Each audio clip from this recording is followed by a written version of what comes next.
ওমানে বাংলাদেশি কর্মীদের জরিমানা ছাড়া বৈধকরণের জন্য দেশটির শ্রম উপমন্ত্রী সালিম আল বুসাইদিকে অনুরোধ করেছেন প্রবাসী কল্যাণ উপদেষ্টা ড আসিফ নজরুল। এই আহ্বানে ওমানের মন্ত্রী ও ইতিবাচক সাড়া দিয়েছেন।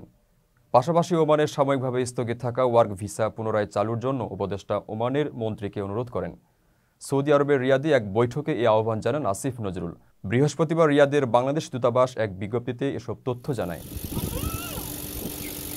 ওমানে বাংলাদেশি কর্মীদের জরিমানা ছাড়া বৈধকরণের জন্য দেশটির শ্রম উপমন্ত্রী সালিম আল বুসাইদিকে অনুরোধ জানিয়েছেন প্রবাসী কল্যাণ উপদেষ্টা ড আসিফ নজরুল।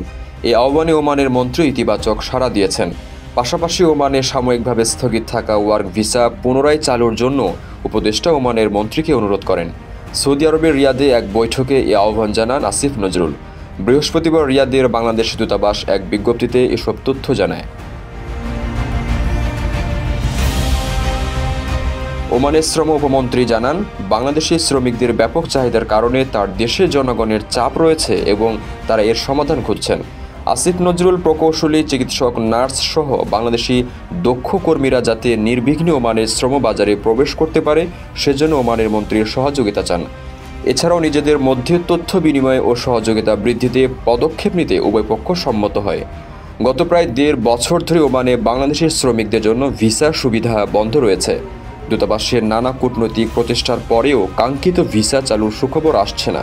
তাই আসিফ নজরুলের সঙ্গে ওমানের শ্রম উপমন্ত্রীর সাক্ষাৎ এবং আলোচনার খবরে নতুন কিছুর আশা দেখছেন কর্মীরা।